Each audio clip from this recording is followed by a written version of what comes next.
young men, Latinos and African American men, they face certain struggles. I want them to know that they can do it.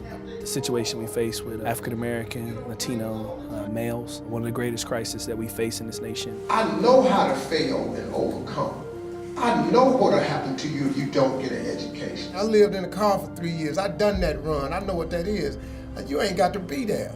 If I can get out of that and transform from the person I was to get here, you gotta get this education, man. You cannot give a person a reason not to hire you. I think you said it how we all wanted to hear it. This isn't a game, you know?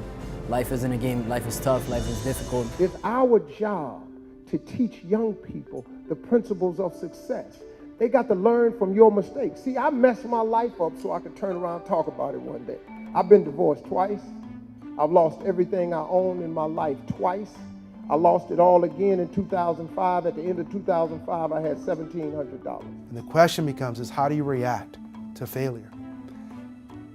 I fail all the time. It's a grind, but there's so much possibility that comes from the grind. It's the grind that refreshes you. It's the grind that keeps you focused. It's the grind that brings nobility to whatever it is you're doing. Too many of our young people, they don't know how to dig deep to overcome, and that's a skill that has to be learned. I grew to be 6'4", which I am now, by the time I was 14 or 15 years old. And I've struck out so many times that it's easier for me to take other aspects of life that maybe I fail at and come back and step right back up to the plate. It was ingrained to me to use education as an outlet. Obviously sports too. They kind of have analogies, you know, in a lot of ways of how you train to be an athlete and also how you train to be a student. How are men of color at our college doing in relation to other populations? I've always thought of education as the great equalizer. If you don't have some form of post-secondary education, then you probably are going to be on the outside looking in. It's important to connect this work on men of color. It really is a way to transform lives, and not just the life of that young man, but that young man and the generations that'll follow. It almost means that you have to shed who you are in order to become something that you've never been. How well of a job is your district doing at helping students connect education to money? Education teaches one about the tools of success. I had to get into the other side and using knowledge. I had to be the first one in the family that had to step aside. And I become the beacon. Sometimes you can be a little bit too close to the problem. We know that 64 to 65% of Black and Latino men in all of public post-secondary education are in community colleges. You have a group of people who are talking about success, but they're all talking about something different. I have to teach my teachers how not to squash natural leadership.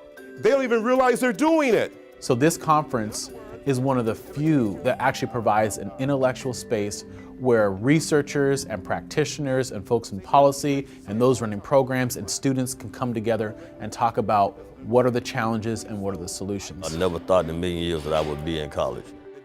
Been in the streets here and there, like college for rich folks, bougie people, whatever. And now that I'm here, I'm like I should have done it a long time ago. I didn't gangbang, but I knew gangbangers. I didn't sling dope, but they were my friends. I didn't shoot nobody, but I saw people shot. I didn't kill nobody, but I saw dead bodies in my neighborhood. That change from your community to college is hard because you don't necessarily know what that looks like. Every successful person I know has a vision board, or they have their goals written down.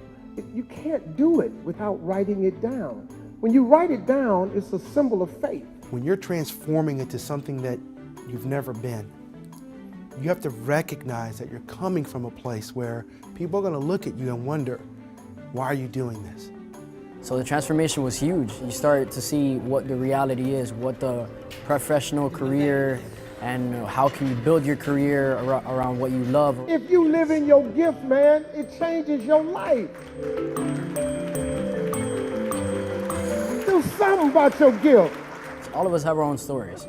What is that we're gonna do with our stories? Grit, resilience, and will can overcome any challenge if you have a framework for success. So to hear the voices of people that do transform, that's empowering for me as a professional. But when I see a face like I saw today, is I know that this works. Thank y'all for having me. Thank you.